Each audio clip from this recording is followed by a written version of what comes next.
1948 সালের 4 জানুয়ারি বার্মা ব্রিটেনের কাছ থেকে স্বাধীনতা লাভ করে। দিনটি মায়ানমারের স্বাধীনতা দিবস হিসেবেই পালিত হয়। 1989 সালে বার্মার নাম পরিবর্তন করে মায়ানমার রাখা হয়। 1885 সালে ব্রিটিশ রাজের অধীনে বার্মাকে ভারতের একটি প্রদেশে পরিণত করা হয়। 1937 সালে ব্রিটিশ সরকার বার্মাকে ভারত থেকে পৃথক করে এবং এটিকে একটি পৃথক উপনিবেশে পরিণত করে। এরপর 1942 সালে দ্বিতীয় বিশ্বযুদ্ধের সময় বার্মা ইন্ডিপেন্ডেন্স আর্মি জাপানিদের সহায়তায় ব্রিটিশ শাসনের অবসান ঘটাতে লড়াই শুরু করে। 1966 সালের 4 জানুয়ারি তাশখণ্ডে ভারতের তৎকালীন প্রধানমন্ত্রী লাল বাহাদুর শাস্ত্রী এবং পাকিস্তানের তৎকালীন রাষ্ট্রপতি জেনারেল আইয়ুব খানের মধ্যে ভারত পাকিস্তান আলোচনা শুরু হয়। 1966 সালের 10 জানুয়ারি লাল বাহাদুর শাস্ত্রী ও জেনারেল আইয়ুব খান তাশখণ্ড চুক্তি স্বাক্ষর করেন, কিন্তু 11 জানুয়ারি লাল বাহাদুর শাস্ত্রী তাশখণ্ডে সন্দেহজনক পরিস্থিতিতে মারা যান।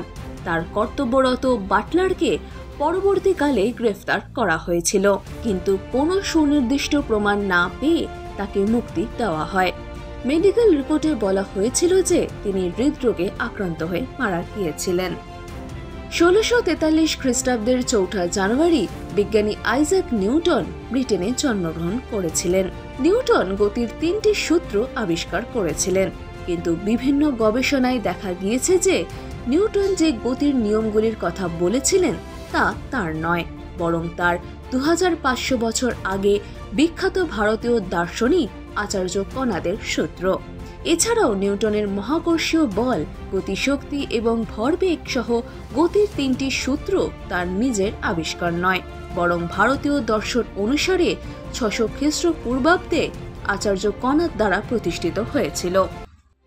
1809 সালের 4 জানুয়ারি লুই ব্রেইল ফ্রান্সে জন্মগ্রহণ করেছিলেন। তিনি অন্ধদের জন্য ব্রেইল লিপি আবিষ্কার করেছিলেন। 8 বছর বয়সে একটি দুর্ঘটনায় তিনি দৃষ্টিশক্তি হারিয়েছিলেন। 16 বছর বয়সে তার সঙ্গে ফরাসি সেনাবাহিনীর ক্যাপ্টেন চার্লস বারবিয়ারের দেখা হয়। তিনি লুইকে রাতে লেখা এবং সোনোগ্রাফি সম্পর্কে বলেছিলেন। এর সাহায্যে সৈন্যরা অন্ধকারে পড়াশোনা করত। স্ক্রিপ্টটি কাগজে খোদাই করা হতো এবং 12টি পয়েন্টের ওপর ভিত্তি করে তৈরি করা হয়েছিল। সেখান থেকেই লুই ব্রেইল লিপির ধারণা নিয়ে এসেছিলেন। লুই একই স্ক্রিপ্টের উন্নতি করেন এবং 12 পয়েন্টের পরিবর্তে 6টি পয়েন্টে আনেন।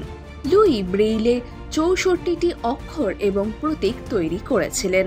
লুই ব্রেইল 1825 সালে ব্রেইল লিপি আবিষ্কার করেন। প্রতি বছর 4 জানুয়ারি বিশ্ব ব্রেইল দিবস পালিত হয়।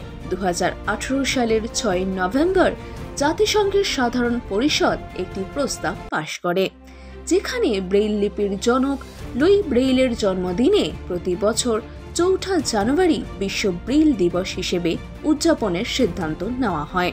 এরপর 2019 সালের 4 জানুয়ারি প্রথমবারের মতো বিশ্ব ব্রেইল দিবস উদযাপিত হয়েছিল। 1931 সালের 4 জানুয়ারি গুজরাটে ভারতীয় অভিনেত্রী নিরূপা রায়ের জন্ম হয়। নিরূপা রায় মায়ের চরিত্রে অভিনয় করতেন। 80 দশকে তিনি এত ছবিতে মায়ের ভূমিকায় অভিনয় করেছিলেন যে তাকে বাস্তব জীবনে মা ডাকা শুরু হয়। তার আসল নাম ছিল কোকিল কিশোর চন্দ্র বুলসারা। অমিতাভ বচ্চন ও নিরূপা রায়কে শেষবার একসঙ্গে দেখা গিয়েছিল লাল বাদশাহ ছবিতে। নিরূপা রায় তার 5 দশক বলিউড কর্মজীবনে প্রায় 300টি ছবিতে কাজ করেছেন। 1905 সালের 4 জানুয়ারি খরিভালির বিখ্যাত কবি অযোধ্যা প্রসাদ খত্রি মারা যান। হিন্দি কবিতার ইতিহাসে ভাষাগত বিপ্লবের পথপ্রদর্শক ছিলেন তিনি। তিনি হিন্দি কবিতায় খরিভালি ভাষার গুরুত্বের ওপর জোর দিয়েছিলেন। 1994 সালের 4 জানুয়ারি কিংবদন্তি সঙ্গীত পরিচালক রাহুল দেব বর্মন মুম্বাইয়ে মারা যান। রাহুল দেব বর্মন আর.ডি. বর্মন নামেও পরিচিত। আর.ডি. বর্মনকে পঞ্চমদা নামে ডাকা হতো। তিনি 9 বছর বয়সে তার প্রথম গান লিখেছিলেন।